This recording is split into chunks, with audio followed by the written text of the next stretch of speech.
everybody. Thank you so much for taking time out of your busy Tuesday evening to come and join us on tomorrow's Podiatry. My name is Claire Freeman. I'm a consultant podiatric surgeon, and I am presenting this evening with my friend and colleague Nicola Burt.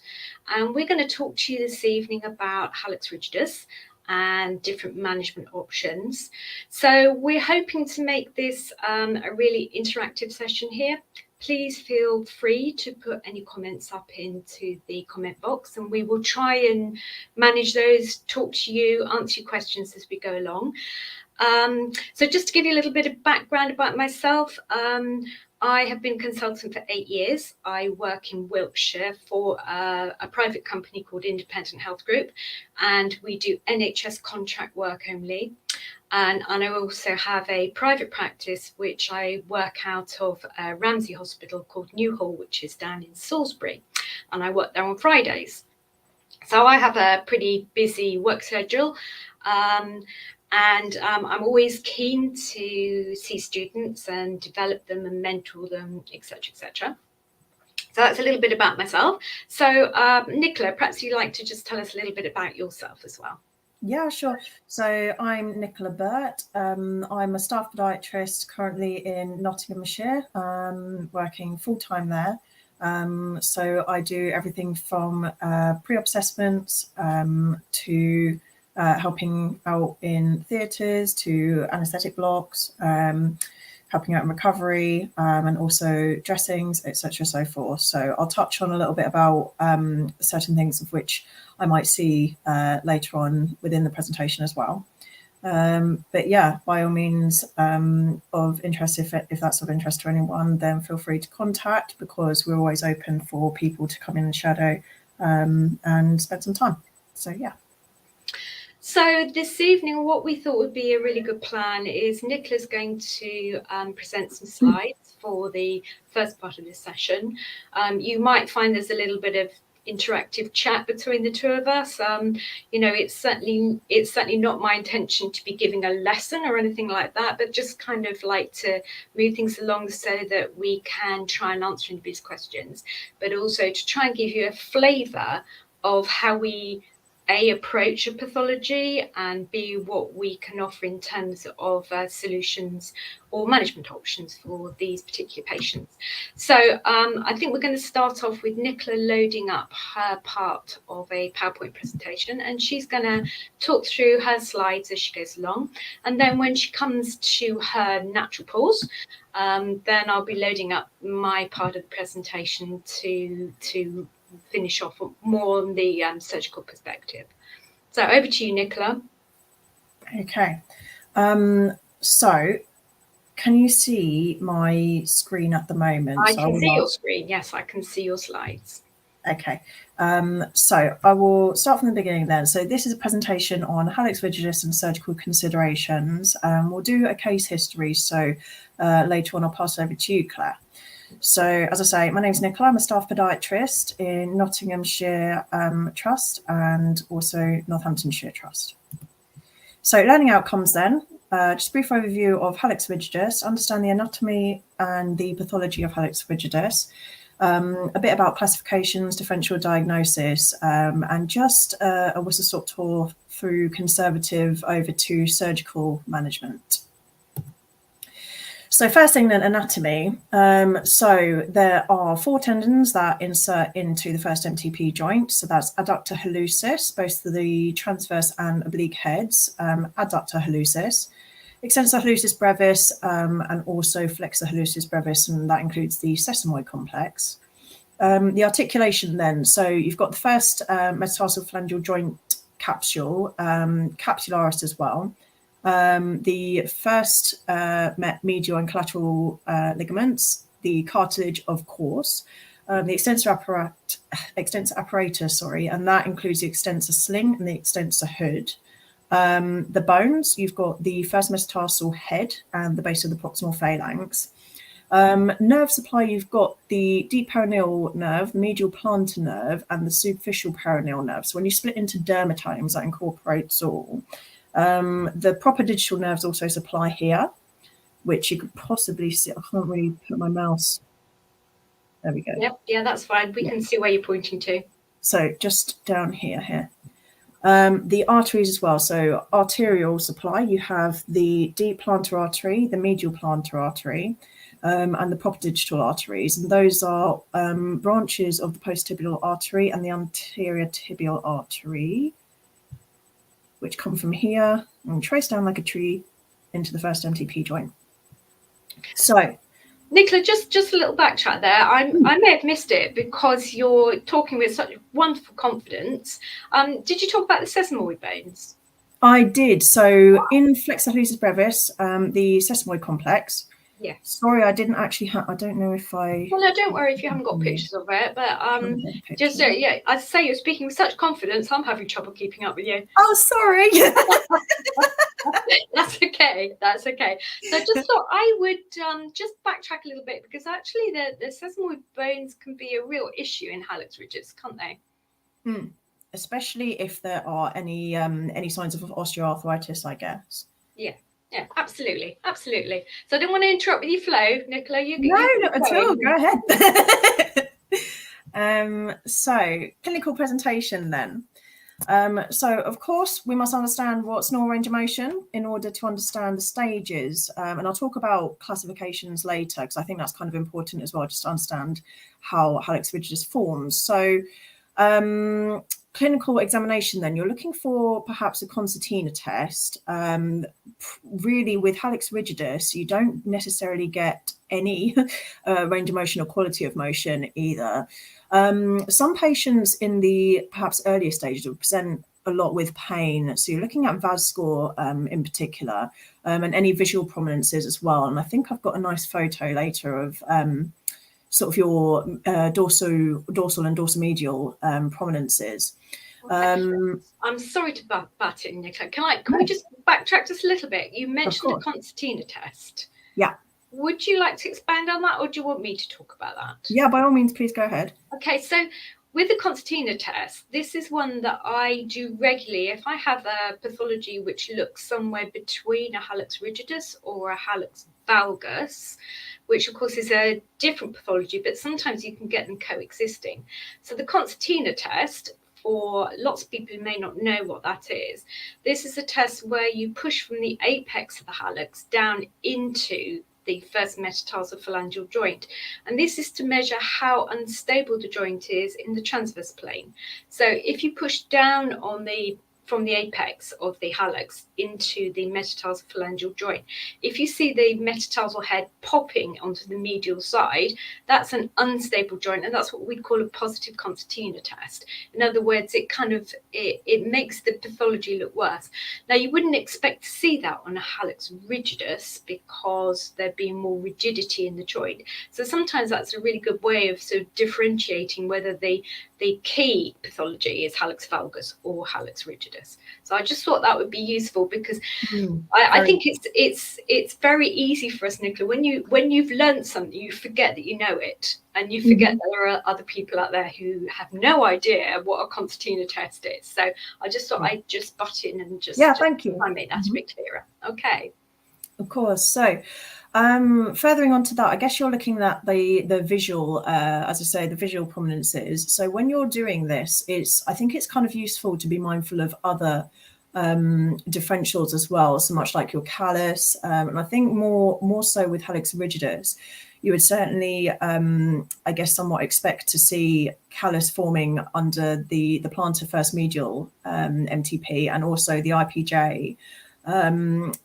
So I guess that's a thing. Do you see that as well, Claire? I do. I see that frequently. But why do you think that is? Why would you get a callus formation under a joint that doesn't work in the way that it should do? I think it's overload. And also you can get something like that pronatally twist. Now, whether that's a thing or that's not, it's certainly how the first ray kind of compensates for that loss of range of motion. And because of that, which consequence into pressure, which consequences callus. Exactly. You get sort of frictional forces because the joint doesn't have the type of elasticity in it. So the skin underneath it gets traumatized, and then basically callus is the body's way of trying to protect the area, because the skin doesn't have that elasticity. It forms a callus, and you're absolutely right. Sometimes it's under the NTPJ, and sometimes it's under the IPJ. Move on. Do you want to just go back a little bit and talk a little bit about the difference that you've got on those slides? So normal range of motion, what would you expect? And this is a really good thing to discuss, what is hallux limitus and what is hallux rigidus? But perhaps you could give your views on those. Of course, yeah. So I would say that hallux limitus is, as it sort of says on the tin, really, I find that hallux limitus is a limited range of movements. You do get some, but the majority of movement also classifies with pain. So I do find that with those with hallux rigidus, just that joint isn't going anywhere. So when you're trying to dorsiflex, so facilitating that, so isolating the hallux and also the forefoot, and you're dorsiflexing and plantarflexing as well. With hallux rigidus, that joint isn't going anywhere because it's already ankylosed, which in other terms sort of fused, that joint is fused. So the range of motion between hallux limitus and hallux rigidus is actually quite clear. With limitus, you get that limited movement. With rigidus, you get no movement. This is a really interesting point, because I think this is something that we as podiatrists have really coined the phrase hallux limitus. I mean, it's kind of, as you say, it's what it says on the tin. The hallux doesn't move as much as it should be. It's limited in its movement. But in fact, if you look in the orthopedic literature, they don't mention hallux limitus. If you look in the American podiatry literature, it uses the word limitus a lot, but it's not mentioned in orthopedics. So I must admit, I tend to use the term hallux rigidus in that it doesn't have the type of movement that it should do, but I then classify it as stage 1, stage 2, stage 3, depending on the X-ray findings, which I know you're going to talk about. So don't be surprised if you use the term hallux limitus in the sort of wider medical description and people don't understand what you mean. I mean, maybe you could put hallux limited to 30 degrees dorsiflexion. That might be a better way of describing it. So I think it's just to be aware that the term hallux limitus is something which is used really just in podiatry in podiatry circles, pediatric surgery circles even, but hallux rigidus is a more widely known and accepted term for a limited range of motion in the first MTPJ, even if there's no movement. Okay. Thanks, Claire. So etiology, pathophysiology, right. So as you can see in this picture, you can see the first MTP joint has a couple of dorsal osteophytic ridges there. So I think this kind of couples into what we were saying earlier, Claire. So you get sort of your stiff and painful first MTP joint, limited to no range of motion or quality of motion, ossification, so osteophytic ridging along the dorsal and medial aspect to the first MTP joint, callus as well, and that the callus will be plantar though. When the callus is plantar, and usually if there's dorsal osteophytosis, it's usually on the dorsum and to the medial and lateral border, particularly within metatarsal head. And in particular in the latter stages, that ankylosed first MTP joint as well. So, and then of course on top of the osteophytosis that you get, the skin can become very traumatized. Sometimes you'll get a bursa over the top, or you may get ulceration of the skin there, possibly infection as well, which will add into the complexity of the pathology that you're seeing and sometimes make it more difficult to diagnose exactly what's going on. So going back to that grading system, Claire, so I remember you just kind of touching on the stage 1, stage 3. I've got a couple of pictures that I sourced from Dr. Google, which is quite open access, to grade hallux rigidus. So if you look at the first one, this is Hatchett and Johnson's grading system. The second one is Goffin and Sherness. just want to touch on this one as well, from Jago, Olaf and Jacobs. So as you can see, all of them are pretty much the same, with the marginal difference of this second one here, where there is a touch on the amount of dorsiflexion. But I think that's really more, dorsiflexion on the second one there. Can you see? Clinical presentation as well, and radiograph. So assumably most people dealing with hallux rigidus would get access to x-ray. Some of you will, some of you won't. So you're kind of going to be managing this based on your clinical examination, and some of you then under your if you have IRMA cert, so your x-ray and imaging guidance. So I won't touch on all of this as well, guys. So if you do want any of this, you can have a look or give us a contact. But I don't want to read off the slides when you can kind of. No, yeah, I mean you can see these slides later, and you can get them off the internet as well. But I think it's just, you know, to make people aware that it's not, is it hallux rigidus or isn't it? It's a case of it is a progressive disease very often, and it helps in terms of management plans to give some kind of grading to the pathology as it is, as you're seeing it and treating it at the time. So this, I think, is kind of a nice picture just to kind of really summarize what you might see as a basic photograph, should we say, of the first metatarsal phalangeal joint. So you can see the grading systems from grade 1 all the way through to grade 4 or stage 4. So grade 1, you've got really nice joint space. You've got. So which is it? It's the green bit, which is the joint space, isn't it? Yes, that's it. Yeah. Okay. And what you see in stage 1 is the metatarsal head is fairly round, isn't it? That's it. Just there. Lovely. All the way through to the degenerative parts of stage 4, where the joints are actually completely ankylosed there. It does actually show, for those a bit pedantic, it does actually show a very, very slight joint space there, but I don't think you actually get much at all, especially with clinical presentation, as you'll later find when you go to conservative management. For example, something like a steroid injection. So we'll talk about that in a moment. And the other thing is, it's always very difficult to present something, and this is something which is very true with x-rays. When you're looking at a two-dimensional picture of a three-dimensional functional structure, it's very difficult to actually just see an image and do a classification. So I think that's why the grading system, which gives range of motion and quality of motion into it, is probably more applicable to the type of work that I'm doing, certainly. I think it's definitely, especially with notes and things like that for documentations, it's a lot easier to see on paper when you're documenting things like that, to paint almost a clinical picture than actually thinking about that in your own head. What grade is this? What grade is, you know, you will be to some extent, but you won't necessarily go through all the finer details in your mind when you've got the patient in front of you. But I think it's very useful for documentation. Absolutely.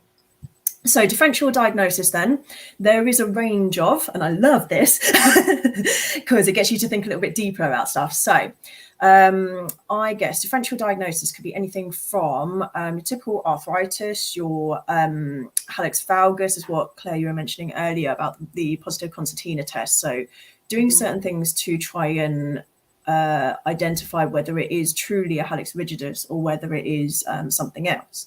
So other differential diagnosis, you can think about things like rheumatoid arthritis or gout, something called a joint mouse as well, I think is worth talking about. Turf toe. Do you want to just elaborate on what a joint mouse is? Because it's not that sort of grey thing that runs across the floor that makes you scream. What do we mean by a joint mouse? So it could be a little bit of bone that usually sits just on the articulating surface, or just between, and can impinge and cause quite a lot of pain. Correct me if I'm wrong, Claire. No, you're absolutely right. And I think the key thing about this is with the pathology of osteoarthritis, which is what hallux rigidus is that you get this osteophytosis around the joint space. Now, if any of this additional osteophytosis fractures off, then you've got a rogue bit of bone sitting in the joint or to the side of the joint, which, as your joint moves through its normal range of motion, impacts into the joint and comes out. So I think it's called a joint mouse because it makes the person squeak because it hurts so much. There should be an original reference for this. I don't know, actually. That's just come into my head, and do you know what? That might be absolutely true, but that's just come into my head about why it's called a joint mass. So another thing as well to consider is, I guess, something like nerve impingement. So something like Joplin's neuroma, certainly capsulitis, bursitis, and also it's worth thinking about certain things lateral, like around all of this. Could it be an ulcer? Could it be a corn callus, VP? Could it be a foreign fragment? Could they have stepped on something? Or, well, it wouldn't be potentially in that area of a dorsal osteophyte, but could they have like a pressure lesion or something more superficial? Or could it even be something like a surgical complication where, I don't know, perhaps metalwork would have backed out somewhere or something like that? Yes. So I think what you're saying, Nicola, is it could, if you look at it, when you're looking at differential diagnosis, you work through the different structures. So is it something which is skin based? Is it something which is soft tissue based? Or is it something which is bone based? And if you kind of work your way through those different tissue types, and then look at all the things it could possibly be within those different tissue types, that really helps you to be broad-minded about the differential diagnosis. I like that one about a surgical complication, because it could possibly be that there's a screw backing out or an impingement there. Good one. Thanks. And I guess sometimes you won't really know this unless you do see an X-ray, but sometimes it will be very clear. I'm sure you would have found that as well, Claire. Talk about that later. So conservative management then, before we consider amputation. Important to take a thorough history as well. So in order to truly identify how you treat this, you want to treat, I guess, the main cause of the problem as well. So conservative management then. Let's take a history. So if you think about, I like to use the acronym NILDACAT, which I'm sure some of you would have heard of before. I actually got this from Ian Riley and his team there. So we're looking at N for nature, L location, D duration, O onset, C the cause, A aggravated by, and T for treatments. So once you've taken your thorough history, then you can have a look at your conservative management. So you're looking at things, for example, like your NSAIDs. What is your patient doing for pain relief? Have they taken any at all? Or have they tried even something simple like price, like resting, icing, elevation, compression, these kind of things? Nicola, sorry to butt in again. Can we just backtrack just in case we've got some undergraduates on who don't know what an NSAID is? Of course, yeah. So your non-steroidal anti-inflammatory drugs, so things like ibuprofen to settle down any inflammation, or even something like paracetamol just for general pain relief. When they take pain relief medication, is it actually improving at all, or is it not? And very often, if somebody goes to see their GP with some kind of soft tissue or arthritic pain, they'll often be prescribed naproxen as a first line of treatment for any kind of spurious pain in the foot. I think as well, it's important to not forget footwear appraisal. So something as simple as, what are they even wearing on their feet? Are they wearing something that is entirely inadequate for them and doesn't actually accommodate this deformity? More often than not, if you don't have pressure around the area, or if you've got a good offload in the pressure, there's not those forces to cause the pain and shearing, much like if they were in like a tiny little court shoe or like a high-heeled shoe. You're constantly pressing on that area of prominence and you're squeezing their foot into this thing, and it's just causing them pain. So if they just change the footwear, sometimes that in itself can work. Orthoses as well, that's a good one. So you can get certain orthoses, or you can even make them. Some podiatrists actually make these with a first ray offload. So that's an offload to allow that first metatarsal joint to actually drop into an area of gaps, just to give a little bit more leeway, excuse me, just to accommodate for that loss of range of motion as well. Further down the line, Claire, I don't know whether did you want to discuss anything like what we call an MUA, manipulation under anesthesia, or a CSI, corticosteroid injection? No, I wasn't going to talk about either of those, but I can do, unless you want to lead on that, and I'll butt in my usual way. Yeah, sure. So we can either do one of the two. So in terms of thinking about MUAs, that's the manipulation under anesthesia, sorry. Certainly you could think about giving what we call an ankle block. So to administer a set of injections sort of around the ankle to cause numbness to that area of the foot. So namely the first MTP joint. This is quite an advanced skill, isn't it? I think it's something which isn't taught at university to the undergraduates. I know when I graduated all those years ago, I hadn't been taught how to do an ankle block, and I learned it within a surgical unit. And I guess this is something that you do all the time, isn't it? And I know that you're expert at what you do because you do it a lot. But I think for a lot of podiatrists, it's a really scary thing to do. So do you want to just briefly, I'm just thinking we are kind of a bit short of time, just talk about which nerves you want to anaesthetize if you're going to do an MUA? Yeah, so you'd want to certainly think about, a tibial block, because that will numb underneath the plantar aspect of the foot. You'd want to numb the superficial perineal nerve, because that supplies the topmost area of the foot. You'd want to do the deep perineal, because that supplies in between. That nerve kind of branches in between to supply the second and the first toe as well.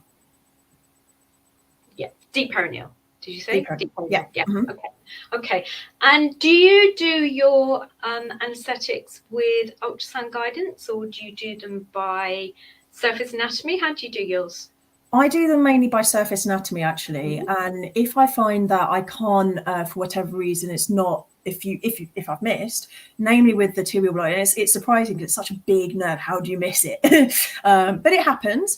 Then I would go in by ultrasound just to make sure that I really isolate that nerve. Now, one thing that I will also learn is that when you go in with an anaesthetic, is that sometimes distends the tissues around. So don't be surprised if you go in the same area and you're still not quite getting it, because the area which you've supplied first can distend and change those tissues. So where you marked off before, I usually use a Doppler to mark off the tibial pulse, and then kind of take needle, go about 45 degrees to that, in until you hit the periosteum, backtrack a little bit, make sure for no flashback, and then administer.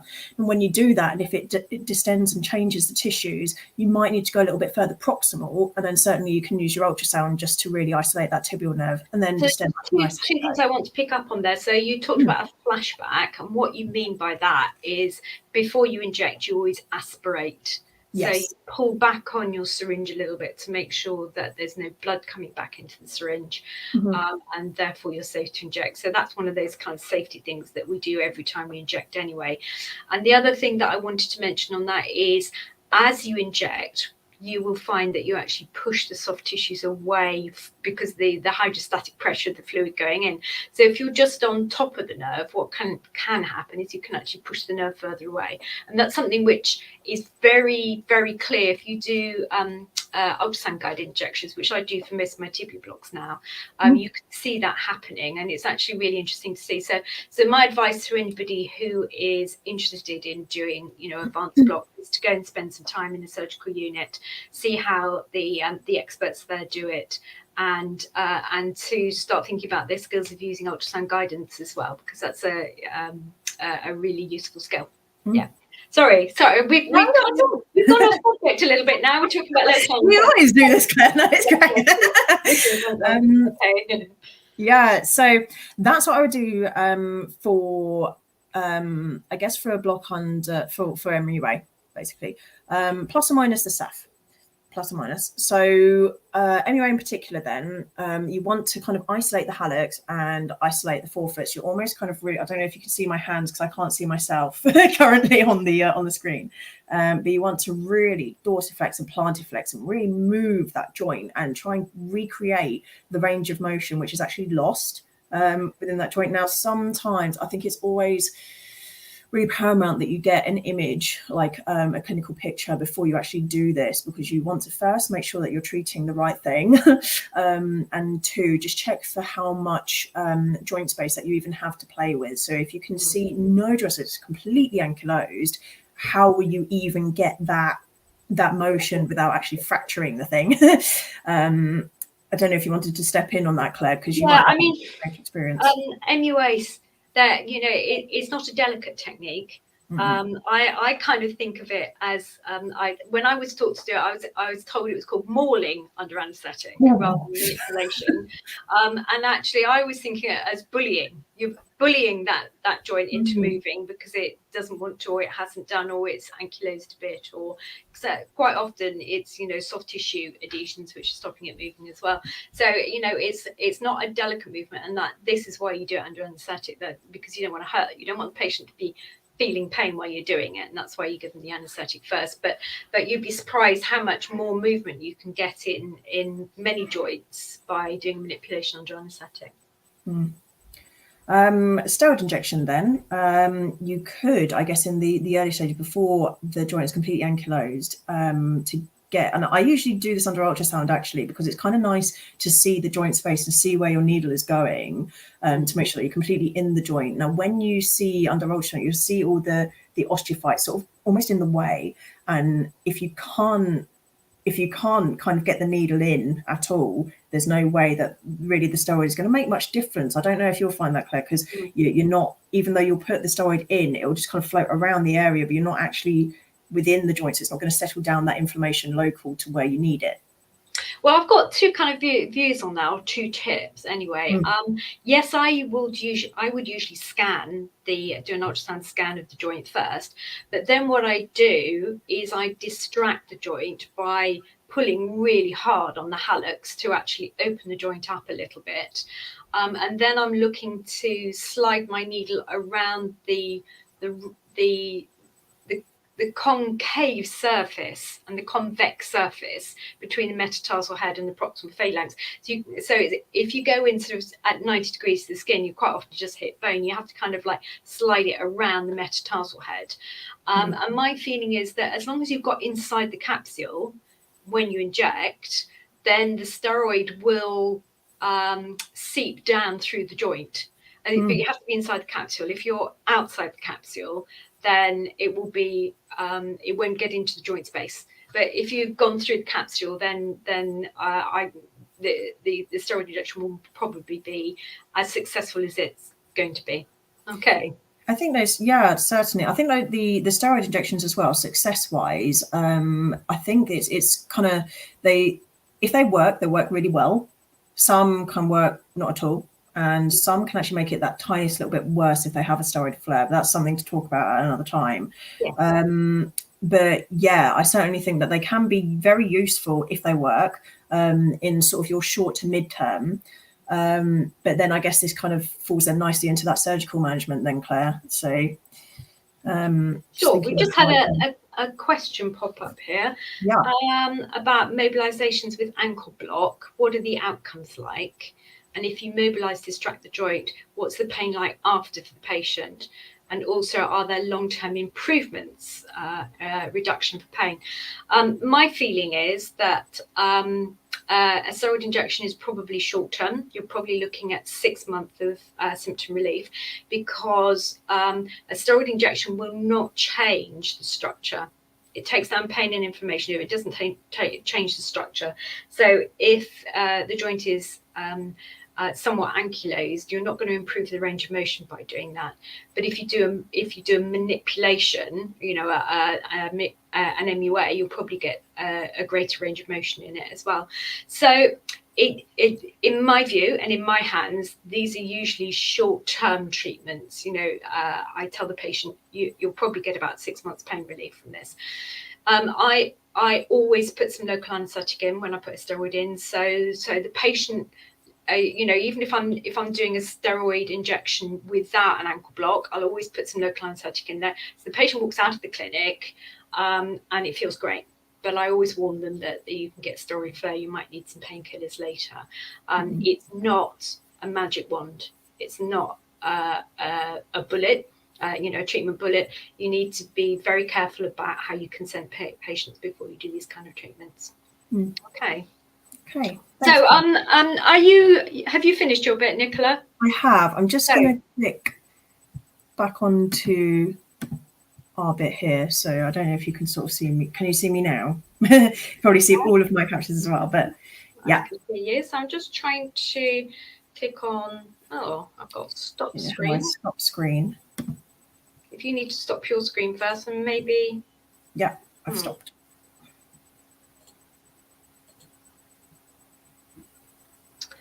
Okay, so Mike might need a little bit of help. I'm pressing present, but I'm getting stop screen, slides and video. Oh, is it slides?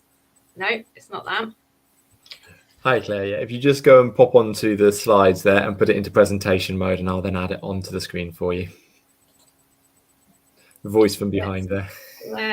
Yeah. There you go, and then just into presentation mode, and you're fine.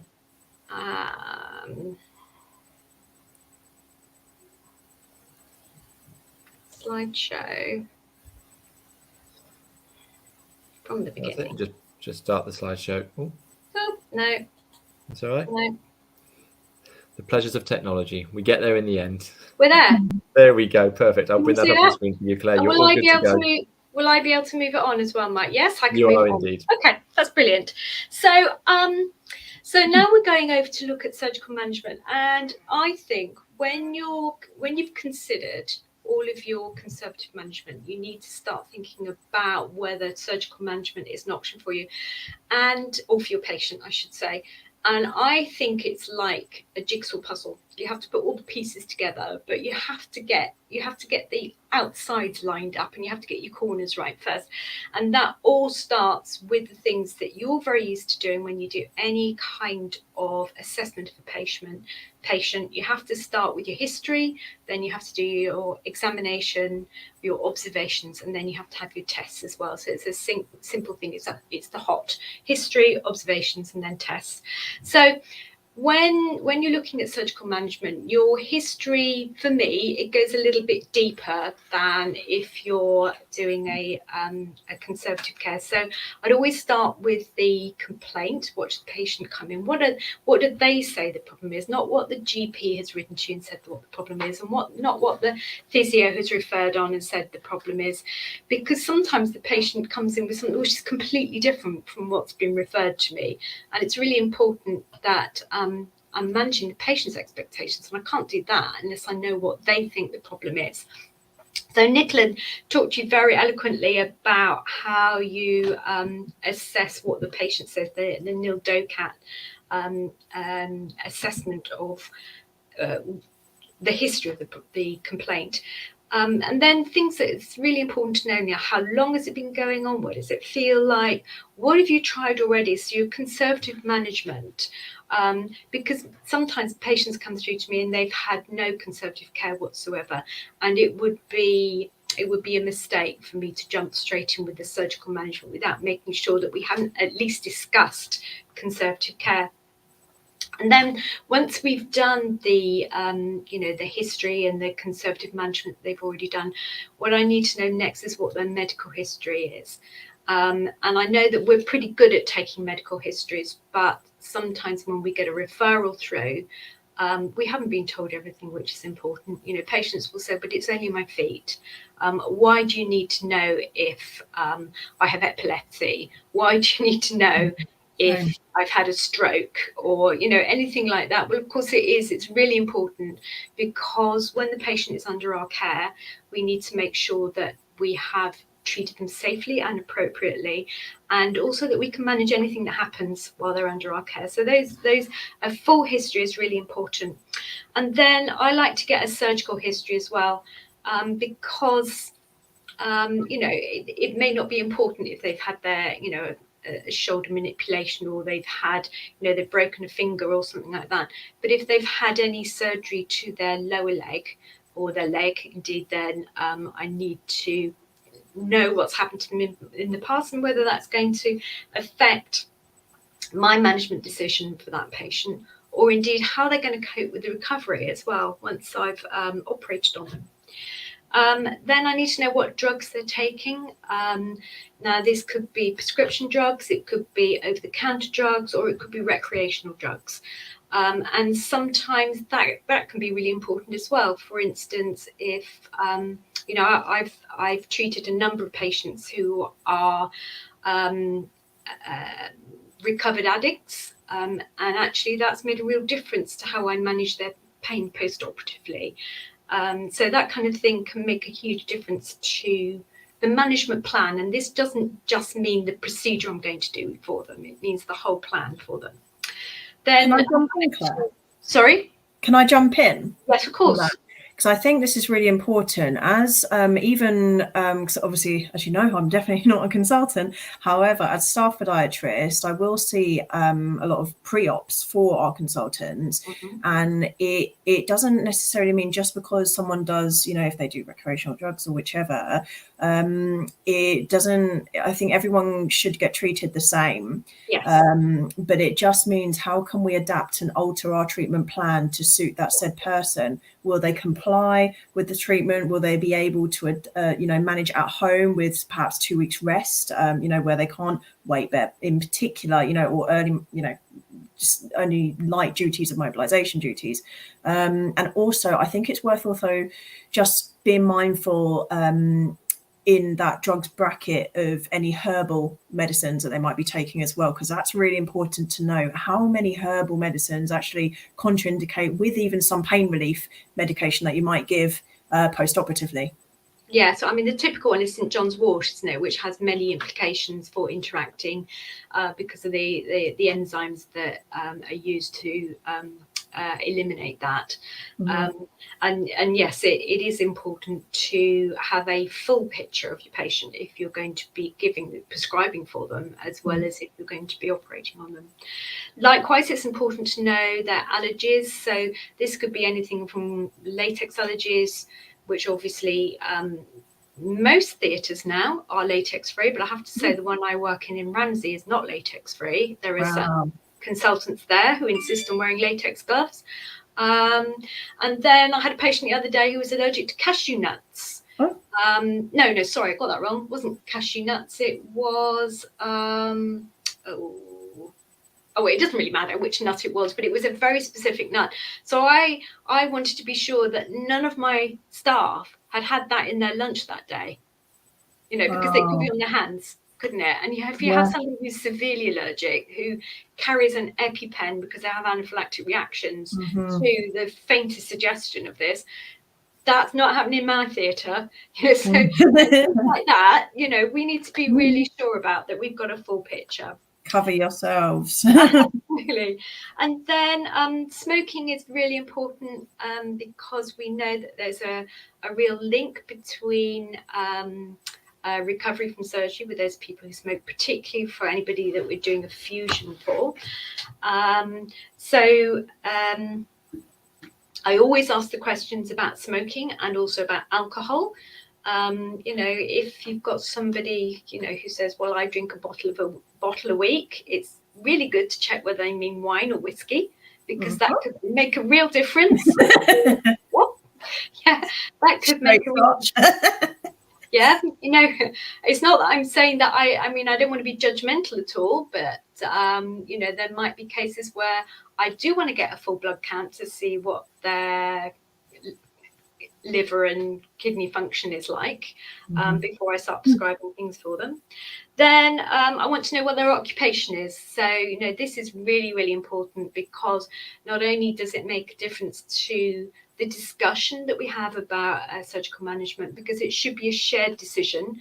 I think that we're all moving forward to this ideal of shared decision making, and that could influence the way I discuss things with people about what's going to be appropriate for them in terms of a surgical management plan. And then I also ask about home circumstances. So, do they live on their own? I usually ask the question, do you live on your own? Because then somebody who does live on their own will feel happier saying yes than rather than say, well, who do you live with? And say, oh, well, I live on my own. So it's just a kind of way of putting it. So that it gives an idea about whether they're going to have support. They say, oh, yes, my husband's at home. I say, well, will he drive you to your appointment? Will he look after you? Will he? And that kind of starts getting the patient thinking about, how am I going to cope afterwards? Is this really going to work for me? And then I think probably one of the most important things for me when I'm looking at surgical management is to ask the patient about what their expectations are, because at that point I can start to get an idea about A, what they're hoping for, B, what they think is going to happen, and B, how I can help them or steer them towards making a decision which is going to be appropriate for them. Okay, so that's the jigsaw puzzle of putting together before we even start thinking about a surgical plan for this patient. So once I've done the history, I will usually do an examination, and then I start thinking about doing some tests as well. So I'm jumping forward to tests. So if we're going to do some offer a surgical management for this patient, we'll need to get some x-rays. Now, I've talked already briefly about the principle of the fact that an x-ray is a two-dimensional picture of a three-dimensional functional structure. But I think you can see from this picture, this is an AP, or an anterior posterior, some people called it dorsoplantar view. And I would always get two views of a patient I was thinking of operating on. So you can see there's quite a difference between what's going on with the left first MTPJ and what's going on with the right first MTPJ. Now, on the left, this is probably a stage 1 to 2. This is more like a stage 3 in terms of, on this one, the classic findings that we've got flattening of the metatarsal head. We've got osteophytosis to the side of the proximal phalanx, and you can see as well on the side of the metatarsal head. You've got some lucency here. This is possibly a cyst in the center of the metatarsal head here as well. And there is a real lack of joint space in this area here. If you compare that with, say, the second on the left foot, this is a normal kind of looking joint space. You can see the black area here. This is where the cartilage is. And that is pretty much absent on this right-sided first MTPJ. The other thing is the sesamoids. If you look at the sesamoids, they're actually a little bit indistinct in this case here, and it does look like they're slightly enlarged compared with the left side. So I would say that there's some arthritic process in those sesamoids as well, and that's part of the complex of the hallux rigidus presentation. So again, as I said before, I would ask for we'd ask for two views of a hallux rigidus patient. So this is a different patient, but this is a lateral view. And if you cast your eye along the dorsal surface of the first metatarsal here, you can see that there's this sort of area here which doesn't look like it should be there. I like to refer to this as a wing. It's almost like an angel wing growing out of the top of the first metatarsal head. And you can see it's quite spiky here. Now, this should be a rounded surface like this. So all of this is excess bone, and you can see the soft tissue delineation over the top of it as a bump just there. And that's what you see clinically. There's a reasonable joint space on this, so this would probably only classify as a stage 1 clinically, but on x-ray I'd say this is definitely a stage 2. So sometimes, you know, if the staging systems, patients will fall in between when you look at their x-rays, and this is again why it's so important to get at least two views of a foot, and I always get them weight bearing as well. And the reason for this is you get a very different presentation from a non-weight bearing foot, particularly if they've got any sort of hypermobility. And when they're weight bearing, it gives you a much better idea as to how it works functionally, as well as what the structure is there as well. Okay, so if we move on. So once I've got some x-rays, the other set of tests, which I will quite often ask for, is some blood tests. Now, it may depend. It depends on what the patient's medical history is like, and it also depends on what kind of procedure I'm thinking of doing for this patient. For instance, if I was going to do a fusion, and I'll talk to you about the different surgical options in a little while. If I was going to do a fusion, not only would I want a full blood count, which will tell me what the red cells are like and the white cells are like and their platelet count is like, but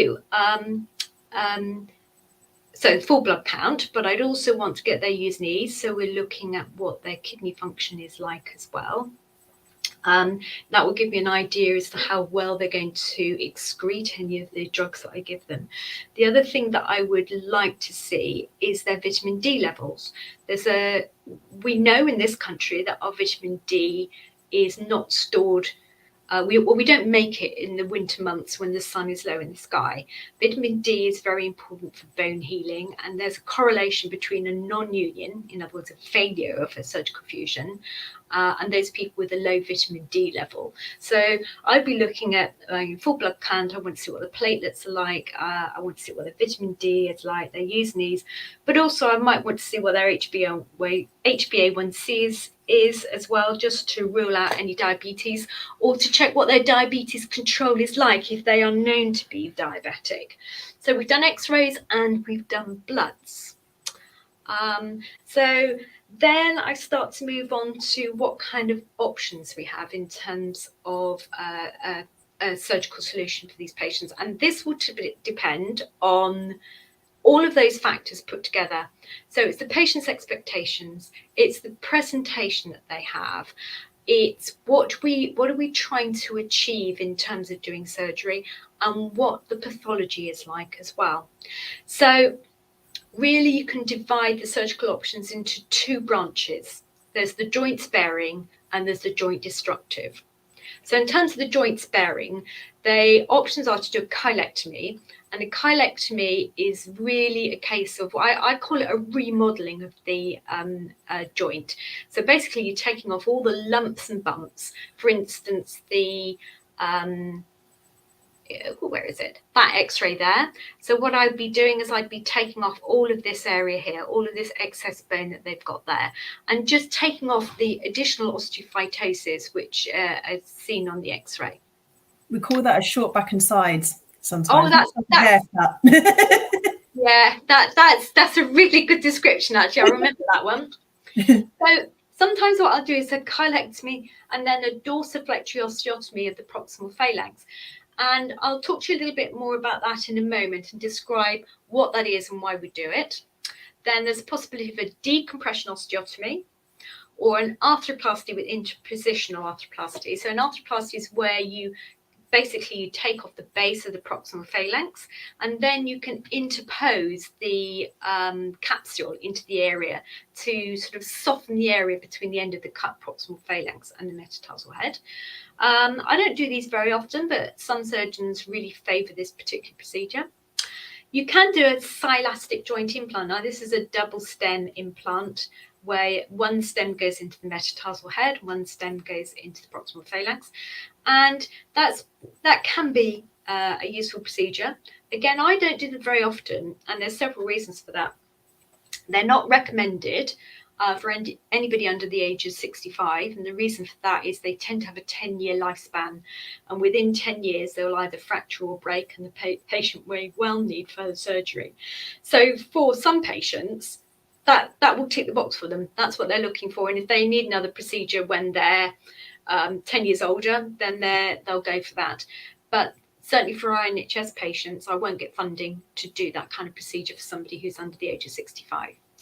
And then there's a Cartier implant, and this is a procedure which I think if you choose the patient very carefully, it's a very, very useful procedure, and I think it's a really neat one. And this is basically where you make a hole in the metatarsal head and you implant a little implant which looks a bit like a jelly baby, and it sticks out into the joint space and creates a buffer in the joint space. And I'm not going to go into that in great detail because I could probably do a whole hour talking about just these different implants. So maybe we should at some point. As I say, today I'm giving you a flavour, and at some point we may go back and visit all of these procedures in more depth. So what I'm going to do now is talk to you about one particular patient. This is somebody I operated on the week before last. And here we see the clinical presentation. Now, this doesn't look like much of a bump here, does it? You can just see where I've drawn on my incision line there. This doesn't look like much of a bump, but he was restricted to 30 degrees dorsiflexion with pain. And this is why, this was his x-ray, because he had this crest of bone over the top here. And that was, so as he was during gait, as his foot as his heel came off the ground and the hallux was planted on the ground, this was impacting onto here, which hurt him every time he stepped. So the principle for him was we wanted to restore a mobile, pain-free joint. And the shared decision that we would operate on him was to do a chilectomy. So I would take off this dorsal bump of bone for him, which was basically this area.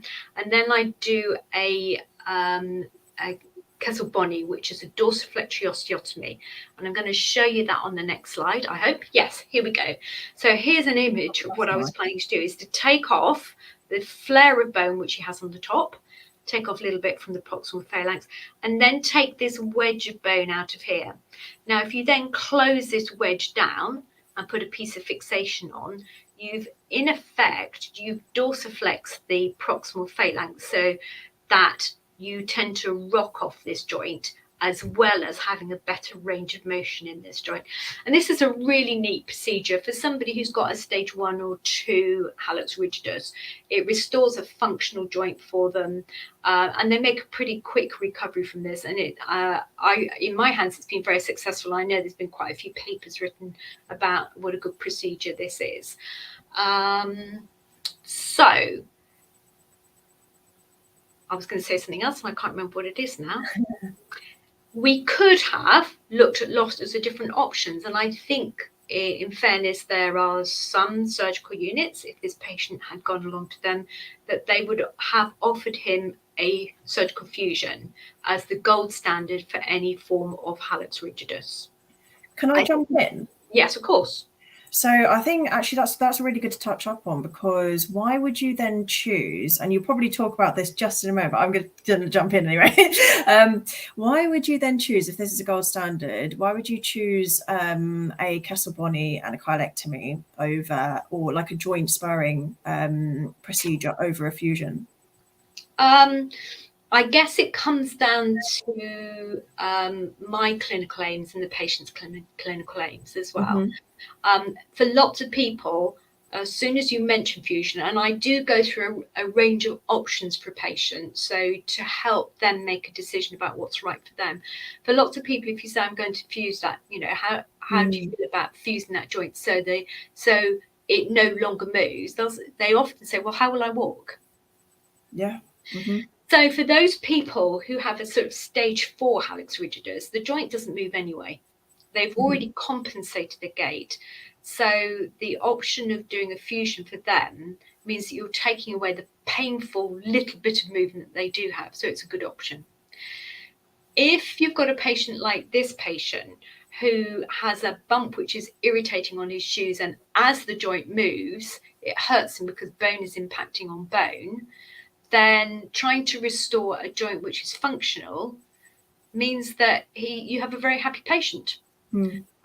So I'm kind of looking from one end of the scale to the other end of the scale in terms of possible treatments. I've just remembered the other thing that I was going to say about doing this procedure. So once you've taken this wedge of bone out, and I say, and you close this down here. So in other words, you push this bit into this bit, and then you put your fixation across it, as in this picture here. A lot of people who haven't operated don't have any concept of the fact that bone is quite elastic. And the principle of doing this is you cut through as far as the plantar cortex, and then you bend the plantar cortex so that this touches this bit. Now, that might seem like it's a completely improbable thing to do until you've actually operated on live tissue. But I would ask you to try this on a banana, because a banana is very similar in structure to a proximal phalanx. It has the hard outer surface and the mushy flesh in the middle. Okay, the mushy, nice bit to eat in the middle. And it is exactly the same principle with human bone, except it's a little bit firmer than that. Okay, so a lot of people disbelieve that you can close a closing wedge down, but that's the principle of the fact that you can. Okay. I think it's really important to also say that there's other options and stuff out there, because so many times that I've, heard or come across where patients are just like, oh, well, I thought the only option for me was a fusion. Either my friend has had it, or I was told by someone that I've seen, whether it be a podiatrist or one person or another, that I thought a fusion was the only option. I think it's really nice to touch on, so thanks for that, Claire. It's really nice to touch on the fact that there are more than one ways to skin a cat with anything, really. And you'll find that everyone works so differently, and as I know that you've said before as well, is not to, in a sense, diss one person or another, because everyone has their reasons for doing something. And we don't know what their end of the story was as well. So, everyone's got their reasoning for doing something. Absolutely. So just moving on, thank you for your kind words, Nicola. Just moving on, this is this same patient that I'm now operating on. And these pictures are taken with his permission and used with his permission as well. But of course, they are absolutely anonymous. You can tell it's a man though, just because of,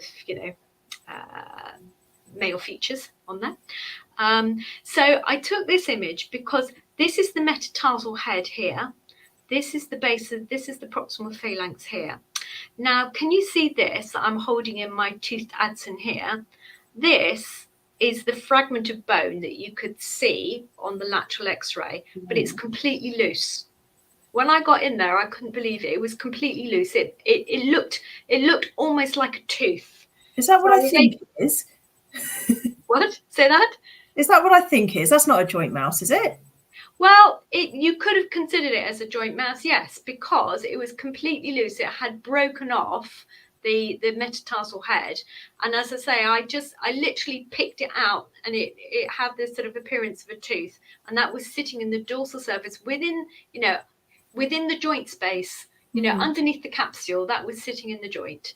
So not only was this lump of bone sitting in the top of the joint, but although you can't see it particularly well here, no, you can't see it, but he also had some white deposits in the capsule. Ooh.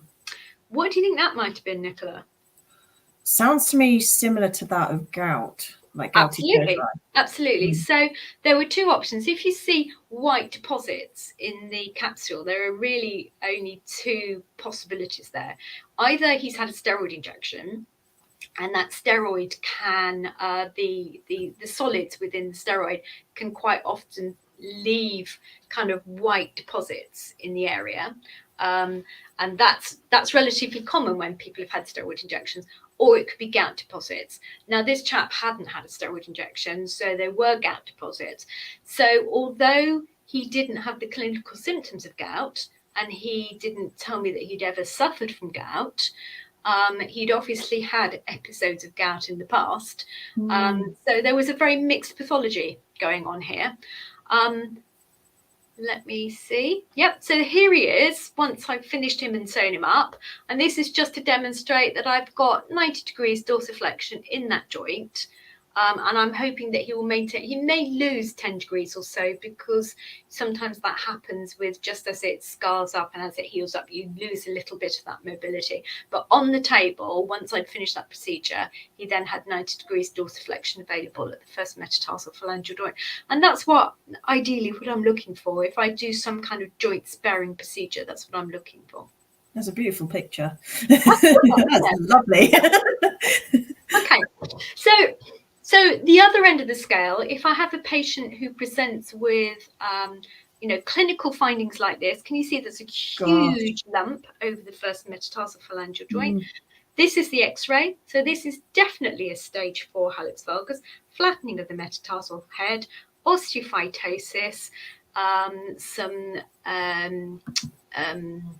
lucencies here with bone cysts, and no joint space. No joint space to see there at all. So with this patient, with the best will in the world, I'm not going to be able to restore a usable joint or a joint sparing procedure. Even if I did a joint replacement on this, I think it would be a huge mistake, because by the time I've taken out the excess bone from the medial and the lateral surfaces, I will have destabilized the cortex of the proximal phalanx. And if I try and then put an implant into it, it might just smash through the surfaces, and then you've basically shredded the joint, you've shredded the bone, and that would be a bit of a surgical disaster.